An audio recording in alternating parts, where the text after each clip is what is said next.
Hello बच्चों, let's see this question and here this question say consider the following statement and choose the correct option associated with MNREGA. Question में आपसे बोला है कि आपको यहाँ पे जो चार ऑप्शन दिए हुए हैं, चारों स्टेटमेंट में से कौन सी ऐसी स्टेटमेंट है जो मनरेगा के साथ बिल्कुल सही तरीके से जुड़ी हुई है या मनरेगा का बिल्कुल सही कैरेक्टरिस्टिक है। तो वन बाय वन हम ऑप्शन पढ़ते हैं। पहला है MNREGA provide 100 days of ways employment in a financial year. जो मनरेगा है वो 100 डेज का एम्प्लॉयमेंट प्रोवाइड करता है एक साल में। नेक्स्ट है this scheme provide employment to 220 crore people. इस स्कीम ने 220 करोड़ लोगों को एम्प्लॉयमेंट प्रोवाइड किया है। नेक्स्ट है option the MNREGA was introduce in सन 2008।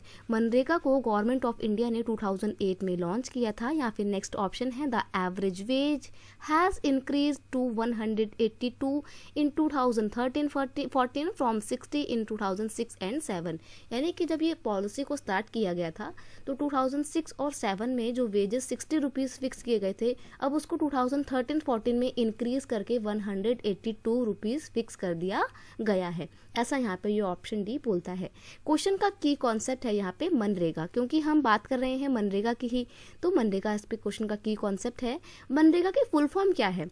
मनरेगा की फुल फॉर्म है Mahatma Gandhi national rural employment guarantee act 2005। 2005 इसलिए क्योंकि इसको 2005 में लॉन्च किया गया था और इसी के साथ आपका ऑप्शन डी जो है वो आपको एलिमिनेट कर देना है।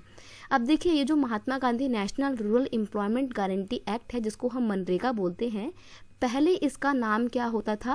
पहले इसका नाम सिर्फ नरेगा ही हुआ करता था। तो अगर आप कहीं नरेगा पढ़ें तो कंफ्यूज मत होइएगा, नरेगा और मनरेगा एक ही है। नरेगा का नाम अब चेंज होकर मनरेगा हो गया है। महात्मा गांधी इसमें और ऐड हो गया है। इसमें 100 डेज का एम्प्लॉयमेंट प्रोवाइड किया जाता है एक साल में। तो यहाँ पे आपका ऑप्शन बी जो है बिल्कुल सही तरीके से एसोसिएटेड है मनरेगा के साथ।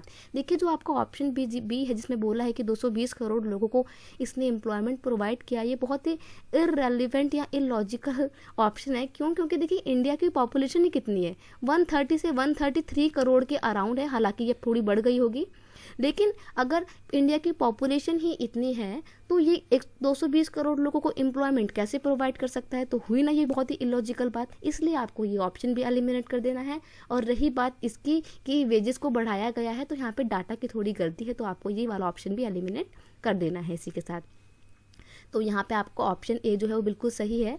मनरेगा में एक तो 100 डेज़ की जॉब प्रोवाइड की जाती है। दूसरी बात, जितनी भी जॉब्स प्रोवाइड की जाती हैं उसमें से 1/3 जॉब जो है वो वुमेन्स के लिए रिजर्व करके रखी गई हैं। तो ये वुमेन एम्पावरमेंट के लिए भी काम करता है।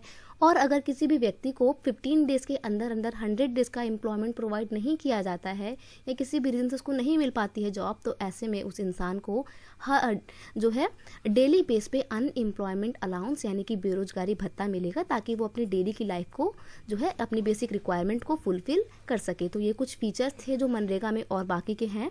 यहाँ पे आपका ऑप्शन ए जो है वो बिल्कुल सही तरीके से मनरेगा के साथ जुड़ा हुआ है। So you will have to mark option A. I hope you understand it well. Best of luck.